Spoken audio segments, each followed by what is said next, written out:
कवने करनवा भैया बोलते नैखी, काहे लाचार बानी जी।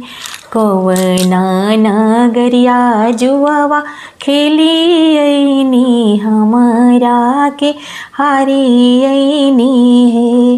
कवना नगरिया जुआवा खेली अइनी, हमरा के हारी अइनी है।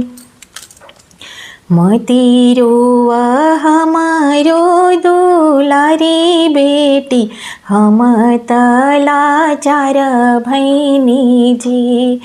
मती रोवा हमारो सुंदर बेटी, हम त लाचार रही जी। मती रोवा हमारो सुंदर दीदी, हम त लाचार रही जी। समधी गली में जुआवा खेलानी त, तोहरा के हारे अइनी जी।